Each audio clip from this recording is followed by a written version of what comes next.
Hello GNM friends around the world.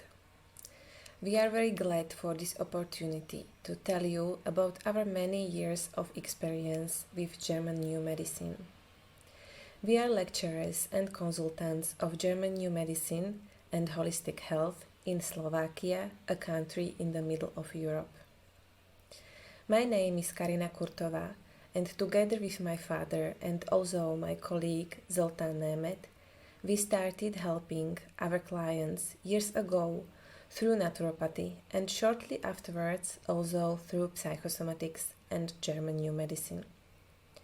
Over the years that we have been devoted to lecturing and consulting in the field of holistic health, we have had the opportunity to consult the psychosomatic causes of various health problems in the sense of German New Medicine with hundreds of clients. We have been exploring the patterns by which feelings and emotions affect the human body, not only through a lot of theory in all available forms, but especially practically through consultations with our clients. In our consulting and lecturing work, we continually observe the principle that the root cause of almost every illness is stress and unprocessed emotional conflict. Different health problems, often similar human stories, always the same wish: to live a healthy and happy life. I am happy that last year was published my book titled Disease is the Message of the Soul. We believe that this book will help to spread the knowledge German New Medicine in Slovakia and the Czech Republic, given that the book is available in all bookstores of both these countries.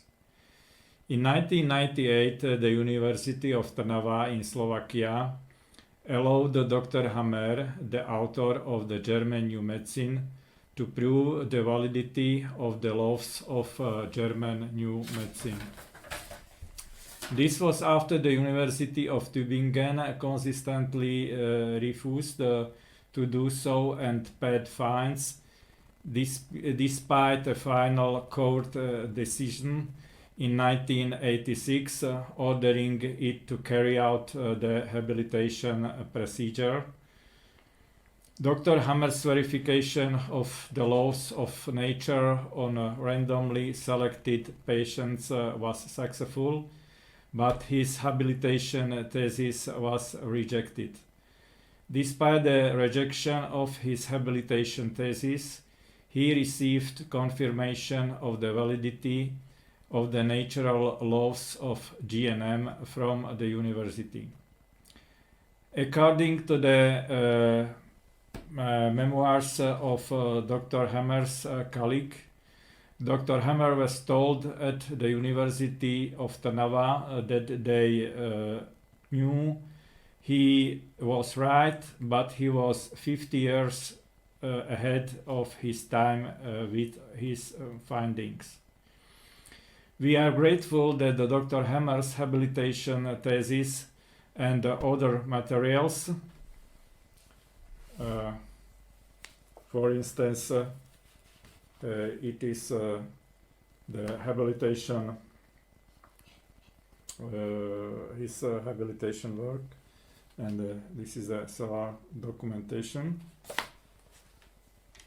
were also donated to us, which are documents from Dr. Hammer's visits to Slovakia in 1998, when he tested 7 patients with 20 specific medical problems at the Faculty of Medicine of the University of Trnava.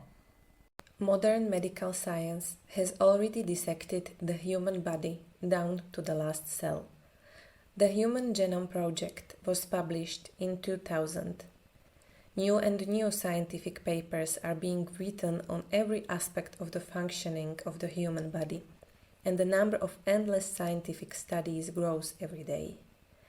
Unfortunately, conventional medicine only guesses about the causes of most diseases and many times honestly admits that it only finds a correlation, not a causation, between the supposed cause and the disease. At the same time, conventional medicine overwhelmingly focuses on eliminating symptoms and effects, but does not look for the actual cause of the disease. With Dr. Hammer's discovery, we arrive at the mind-body connection, which alternative medicine, although it took as axiomatic, could never precisely, biologically, and scientifically justify in the language of academic medicine, and thus virtually only reproduced the experiments of conventional medicine by other means. Dr. Hammer succeeded in uncovering the biological meaning of our diseases.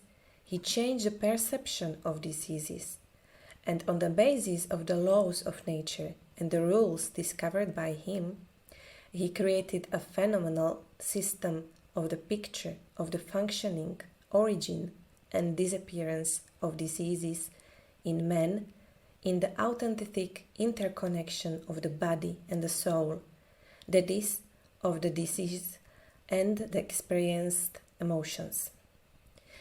Why does academic medicine to this day dismiss Dr. Hammer's groundbreaking work and stubbornly refuse to incorporate it into the framework of psychosomatic medicine, which it itself does not radically reject and sometimes purposely refers to?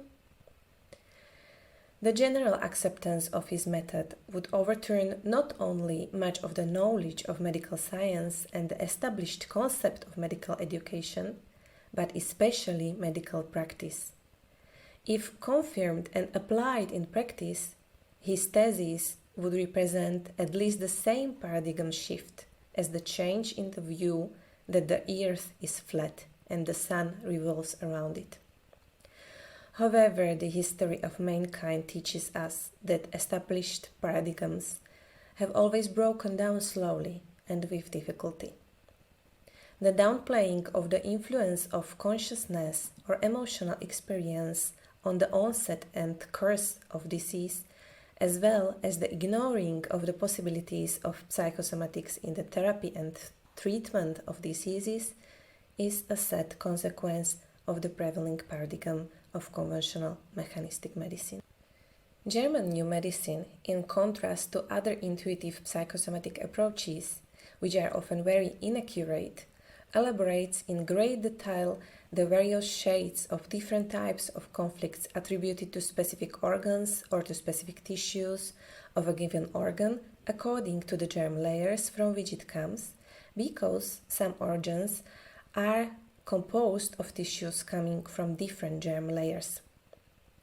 GNM explains that individual organs of the body have a specific and predictable reactivity according to their origin from particular germ layers, endoderm, mesoderm, ectoderm, in relation to the nature of the emotional conflict experienced.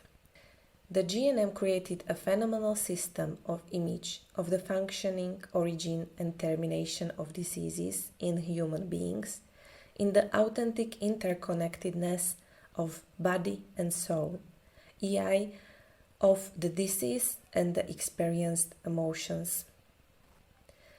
Emotions, which are the result of our subjective experiences of acceptance and resistance of different situations, are always accompanied by physiological changes. However, we cannot always observe or notice these physiological changes in ourselves. These processes take place in the human organisms every second of our lives. For example, when we are in stress, our hands get sweaty, our pulse quickens, and our muscles are stiff. With all these physical changes, we have no doubt about their psychological causes. We understand that our bodies react this way to the unpleasant and negative circumstances we experience in our lives, and we understand that these reactions of our bodies are natural and logical. Although they are not pleasant, we do not see them as a flaw in the program or as something to be corrected or repressed in our body because our body is not functioning properly. In contrast, other changes at the cellular or functional level, academic medicine defines as disease, and no one has been able to make sense of them. For example, water retention in the body is understood as kidney failure, increased cell growth as cancer, increased blood sugar as diabetes, increased leukocyte count as leukemia, decreased bone density as osteoporosis. However, nothing in the body is defective or incorrect. So-called disease is also the result of previous changes. Everything serves a purpose. All bodily changes are part of a meaningful, special biological program of nature, as German New Medicine calls disease. One of the most important benefits of GNM is that by understanding the principles of the German New Medicine, we need not to be concerned about different diagnoses, because we can understand that the biological message behind the label of the disease in question. Another important benefit of GNM is that we no longer have to feel like a victim of the disease, but rather a creator of our own health, because through the principles of GNM, we understand the role of the emotions we create and experience in our subsequent physical survival. Very important is the knowledge that most of unpleasant symptoms, such as pain, inflammation, bleeding, and other discomforts, occur in the post-conflict or healing phase of a specific biological program. This knowledge can prevent subsequent emotional conflict. In contrast, conventional medicine does not recognize the biphasic nature of illness, often causing iatrogenic conflict for the patient. An equally important insight is that microbes are not our enemies, but in the contrary, our helpers. The German New Medicine further recommends using of drugs and invasive interventions only after careful consideration of other options. Taking care of one's physical health through physical activity and healthy diet can contribute to health, but the recognition that psychohygiene is infinitely more important in maintaining health is another important insight from German New Medicine. In all of our clients, the GNM laws have been confirmed to be 100% true. For example, separation conflict has always been confirmed for skin problems, territorial loss conflict for bladder problems, and morsel conflict for digestive problems. We have experienced many interesting cases in our practice, three of which we will tell you about now. A client visited us with loss of voice, which she had experienced repeatedly. But at this time, the complete loss of voice and swelling of the larynx had persisted for 6 weeks. Neither calcium injections nor corticosteroids from the doctor nor acupuncture helped. The problem with the vocal cords is related to the organ of the larynx. The biological function of the larynx is to enable motor movement, breathing, and sound production. In the case of the larynx, it's a territorial conflict. The emotional content of the territorial conflict associated with the larynx is shock fright or speechlessness conflict, or territorial fear conflict, or a state of alert in my territory, in my nest. Our client had a long-standing recurrent conflict with her mother-in-law, who had a need to organize our client's daily time and manage her activities whenever she came to visit her from abroad. This situation obviously encouraged enormously to our client's personal space, her territory. The cycle of repeated conflict escalated with each successive conflict. Initially, the loss of voice was brief, but over time the period of no voice lengthened until finally, after the last conflict, the loss of voice lasted almost a month and a half, which of course greatly distressed our client. The only solution to this vicious circle is a definitive resolution of the inner conflict, i.e., the client's case defining her own personal freedom and conversation with her mother-in-law, in which our client would define the boundaries of what she is able and willing to do for her and what she is no longer able and willing to do for her.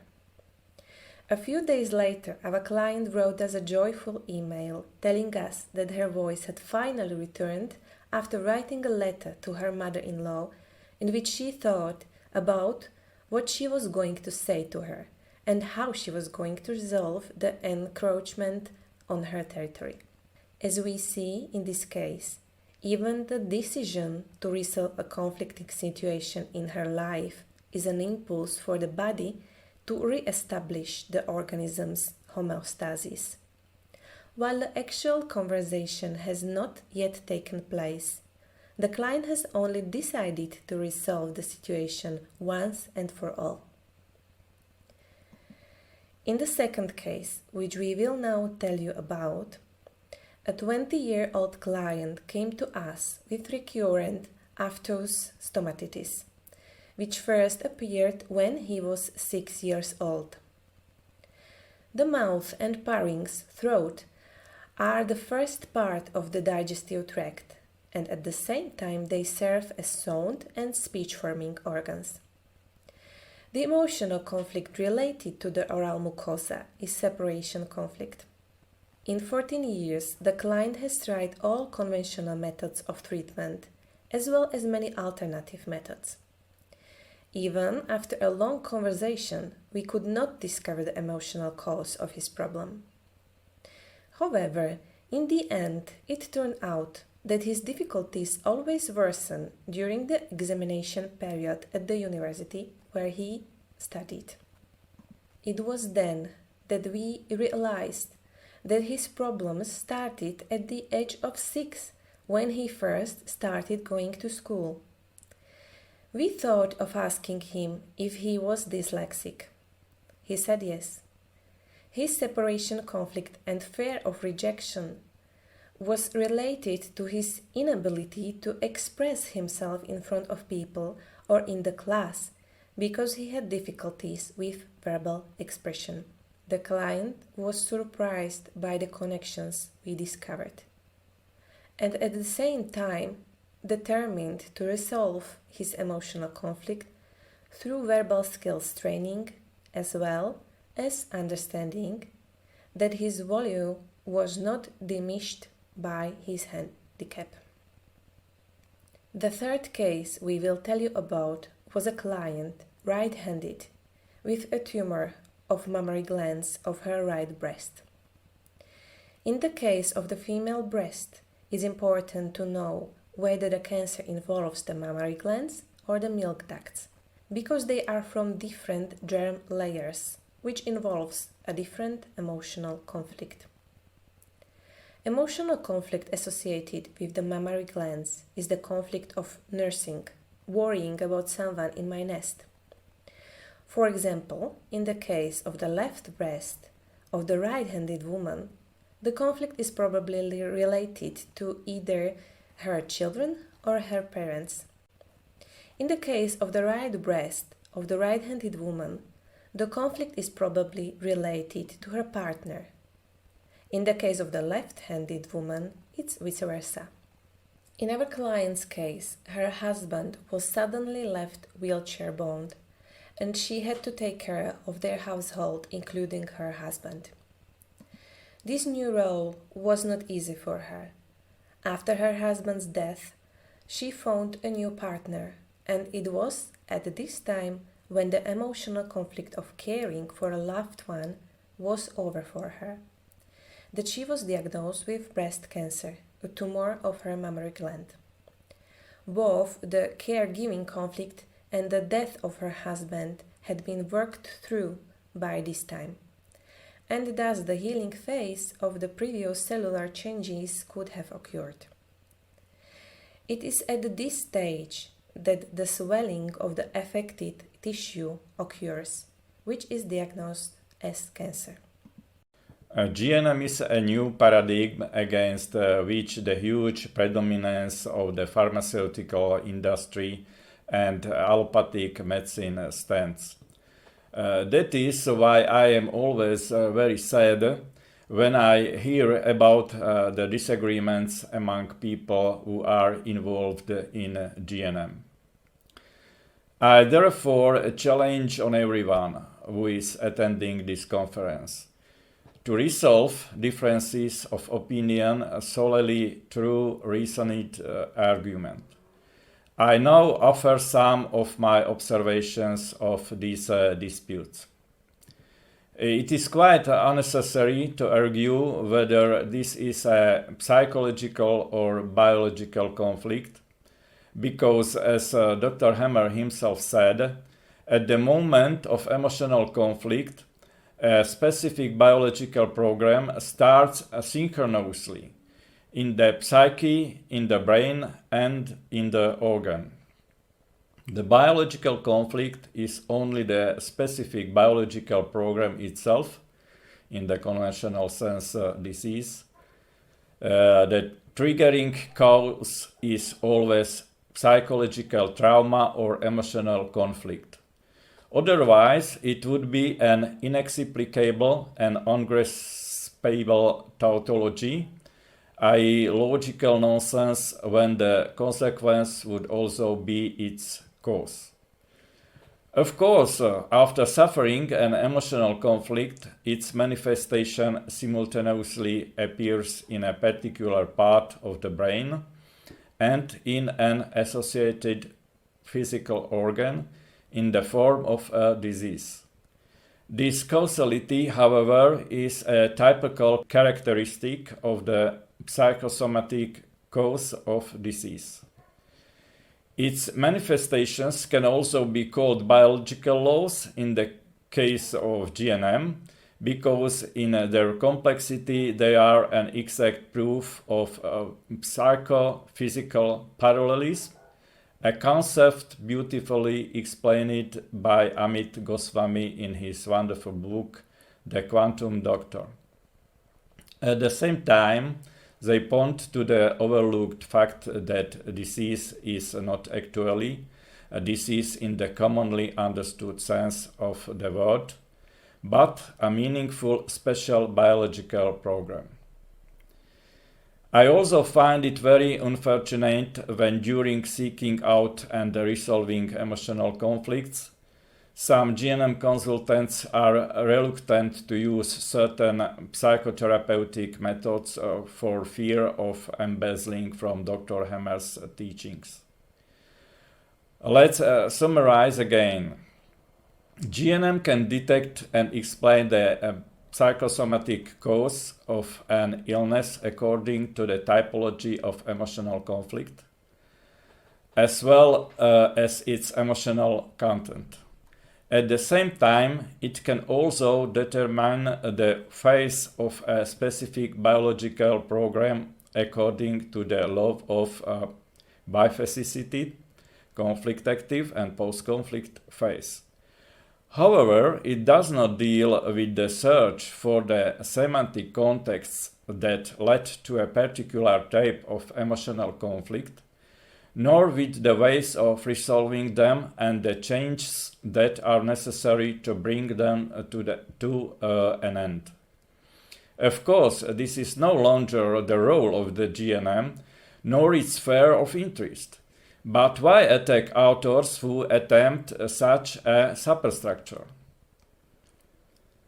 After all, without understanding and resolving the emotional conflict, even moving into the healing or therapeutic phase is not possible.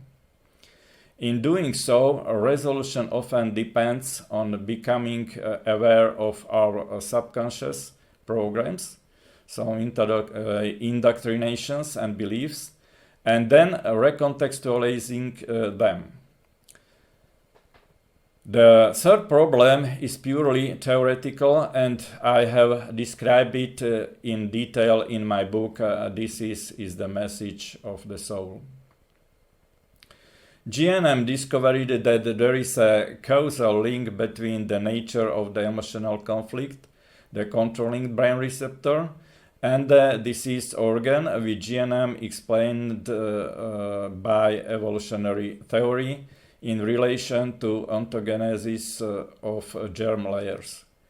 Yet, to fully understand and accept this empirically verified fact, a principle that would show how transgenerational transmission of this regularity occurs irrespective of cultural differences and genetic predispositions seems to be lacking. According to conventional genetics, such heredity is not conceivable at all. The fact that the current knowledge of psychology, genetics, and biochemistry has no explanation for this phenomenon, and given the mechanistic conception of man does not even seek answers, seemingly plays into the hands of the skeptics. I found an explanatory principle by synthesizing the empirical findings of GNM and morphic resonance theory. The morphogenetic fields and morphic resonance hypothesis formulated by biologist Rupert Sheldrake argues that nature has a memory and that what we usually think of as laws of nature may be rather invisible organizing forces that serve as forms and preliminary patterns of behavior. According to this theory, everything in our world, be it human, plant, or animal, is surrounded and permeated by morphogenetic fields containing complete information about the character and activity of the object in question. In terms of the formative causality hypothesis, DNA, or rather a small part of it, is responsible for the coding of RNA and amino acid sequences in proteins, and these play a fundamental role in the functioning and development of the organism. However, the forms of cells, tissues, organs, and whole organism, as well as the inherited behaviors, i.e. the interactions between them, are not shaped by DNA, but by morphogenetic fields. It is extremely important to realize that any event becomes conflicting only and precisely by attributing to it a certain meaning in our conscious mind, which in this case is negative problematic. This meaning, taught through emotion and subsequent biochemical mechanisms, will manifest itself in the form of a specific biological program in the physical body. If we have put the event into a context that has caused us emotional trauma, the memory of the collective conscious or subconscious mind comes to our aid through a meaningful specific biological program that is compatible and helpful for that particular type of emotional conflict. Thus, if hundreds of millions of years ago an emotional conflict triggered a response in a living organism that provide useful, e.g. increased adrenaline allowed escape from danger, that biochemical response became a habit that was inherited by offsprings so that they did not have to relearn it and could use it immediately and repeat it if necessary. This ability to transmit useful information, a cumulative memory, also created the biological feedback to a particular emotional conflict that German new medicine discovered and called a meaningful special biological program. Therefore, I consider it important to give my opinion on the issue of GNM plagiarism. Dr. Hammer characterized his pioneering and meritorious work as the discovery of biological, i.e. natural laws, and as we know, natural laws can neither be patented nor expropriated, i.e. anyone can use, develop and integrate them in any way. Of course, only a source that refers to Dr. Hammer's work by name and doesn't change the interpretation of the 5 biological laws discovered by Dr. Hammer, nor the terminology of the GNM categories named by Dr. Hammer in the sense of the contexts of meaning determined by Dr. Hammer, can be considered a credible and reputable source. I consider the interdisciplinary penetrations of GNM, the search for specific emotional causes of illness, as well as psychotherapeutic methods of removing emotional conflicts and blocks in order to terminate the conflict phase of the so-called special biological program to be a development and integration of his discoveries. We thank you for your attention and wish you many positive emotions in all forms.